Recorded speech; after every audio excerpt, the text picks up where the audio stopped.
I've been like I said before, I've been a bad neighbor. I know what it means to be a bad neighbor. But what if I can change my community, serve my community, help people that I see in need? And oftentimes, from my experience, what was lacking in a neighborhood is just that sense of community, someone to give that little effort and care and compassion to serve their fellow neighbor. How would I include the Gogi tools in being a good neighbor?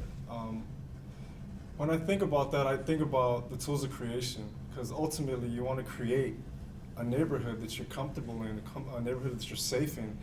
And the best way to do that, like my brother here was saying, Glenn was saying, what if? What if creates a realm of possibilities? It opens up the door to what you can be.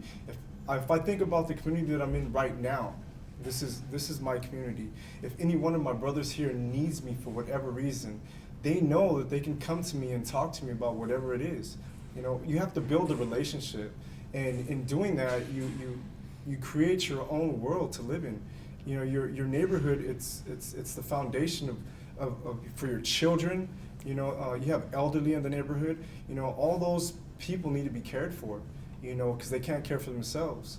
And I think that, you know, by doing that, that's ultimate freedom at its best. I mean, you're being of service, and you're in an opportune position, you know, to actually give a big part of yourself that's meaningful. My name is Ian Hamilton. Gogi has given me a set of simple tools that cover every aspect of my life. Tools of the body, tools of choice, tools of moving forward, and tools of creation. And by utilizing these tools, I'm able to be a more peaceful and connected individual in whatever community I'm a part of. Thank you. We here in prison, one of the things that we learn is that our actions have consequences, you know? And one of the tools of the body, as a matter of fact, is our first tool. It is being the boss of your brain. You know, and oftentimes most of us don't realize who was in control, because on this particular tool, we have three aspects to our brain, and that is the smart part, you know, the emotional part, and then the old habit part. And most of us reacted to things. Most of us are here because we did not know how to react or how to think before acting. And so the journey of Gogi and the tools that the Gogi provides us helps us to step back and to see things from a different angle.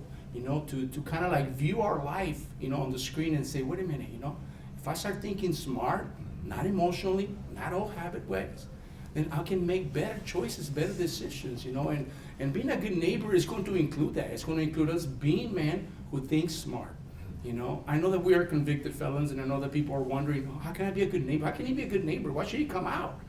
And, you know, and they're right to fear that, but you know, there's a community of men who are working hard day after day in Gogi and practicing Gogi year after year, you know, retraining the way they think, retraining the way they speak, retraining the way they carry themselves, claiming responsibility for their choices they make every day.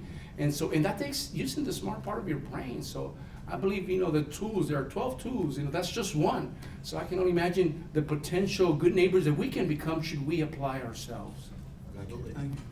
I'm an example of my community. I've been down 30 plus years. I have sat there for the better part of those 30 years, been indifferent, selfish, shallow, superficial. Prior to coming to these groups, you know, I'd walk by them, not even really give them the time of day. And I was that way, not just among the community, I was probably that way with my family as well, and I was just oblivious to it. But as a point comes in my life, or came to my life, I started getting involved. I felt like I was at the bottom of a well looking up. And my community, this community, you know, reached down and pulled me up. You know, they sat there, saw in me something I didn't see in myself. They showed me a way to sit there, how I could feel good about myself, how I could sit there and by being of service to others, increase that. To find a part of me that I thought I'd lost a long time ago when I committed my double homicide. You know, that part of me where I felt my soul die, I found it come back. And it's really, you know, it's inspiring to sit there to have this group of men around me who will continue to sit there and do that, and that's what I want to do for other people and other men. gonna speak for myself, is that for a long time, I thought community was weak. For a long time, I abandoned my community. I abandoned family. I abandoned what it felt like to be a part of a community. For a long time, I took my selfishness, I wore it on my sleeve. But when I got into prison, I got into Gogi, and I started understanding that there was brothers who loved me and cared about me and cared about my needs and my wants. That's what made me understand that community is strength. Community is not something that is looked upon as being weak. Community is not something that isolates each other. They build each other. So that's what me and my brothers have done here in creating this Gogi, creating the House of Blues, is that we created strength. We've created a place where men can let down their guards and say, look, we're strong.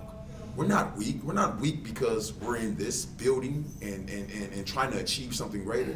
We're strong, and that's what I believe. Community is the greatest thing that we can do. Thank you. Why is community important? It's very important to me now. I used to be a part of the community or whatever, but I didn't embrace the community as in the sense of what we're talking about today. I had a different idea of what a community was. I want to give a short little story of why community is important to me today. It's random. I had a pair of gloves. I lost them.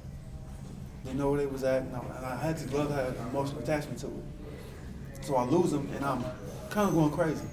So as I'm walking from the child hall back to the building, I see my Gogi members, and I look at them.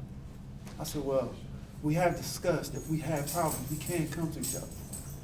So I look, I said, nah, so I walk, so I come back. I said, you know what, brother's name was John. I said, John, I'm having a problem.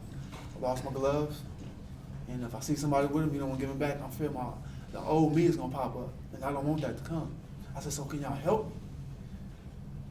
If you see somebody with them, this, and that, get them for me, help me get them back. Because if I see them with me, I'm afraid my old me is gonna come back. So they pulled me to the side, about 4 different gentlemen pulled me to the side, talked to me, and they basically calmed me down. And then after I got through thinking about the gloves wasn't even important anymore. So that's why community is important, because we lift each other up. When we're at our lowest and we think we don't have anybody, we have each other. You know, and it's a body. It really is a body of men, people around us that support each other. Without this man, without this man, without this man, without anybody in this group, I feel to myself that I would be going backwards. So community is very important. Why is community important? Well, we have a community here in this prison. You wouldn't think so because we're in prison. You know, the people on the outside don't see that. They don't understand prison. I never did before I came to prison, and but when I was on the outside, I thought community was important, but I lacked insight.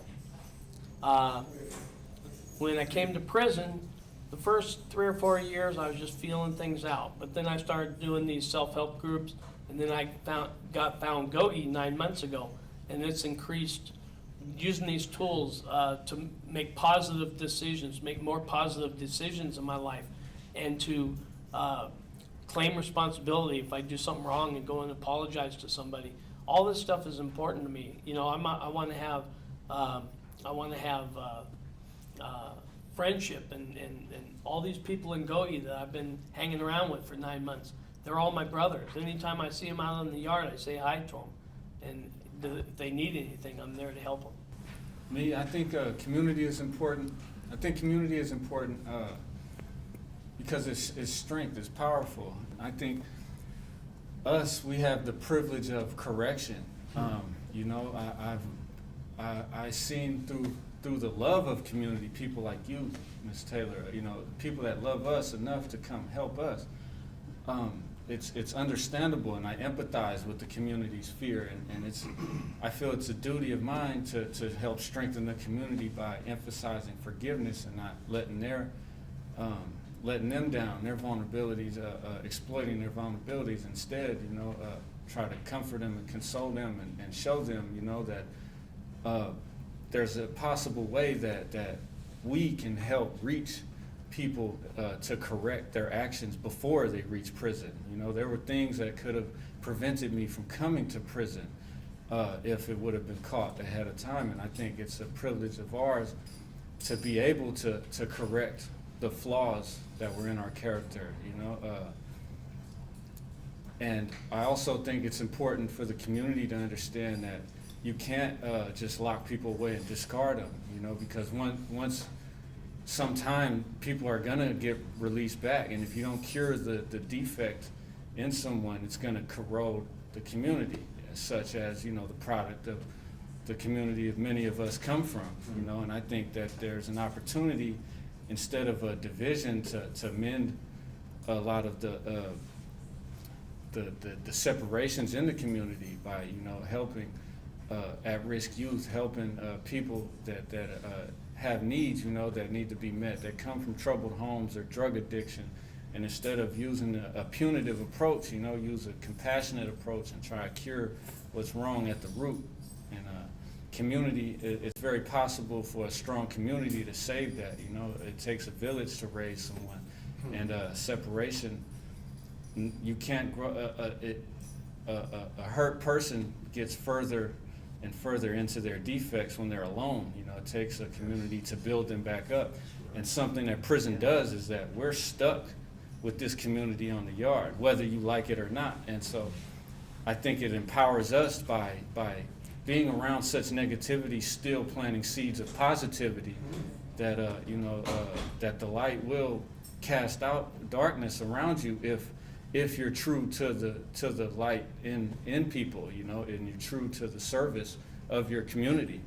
And community is very beautiful, you know, like Mr. Pettis spoke about. We used to prey on the community, and I think it's curing the perception of community as well. You know, it's not weak, it's empowering, and it's a strong force that can help everyone.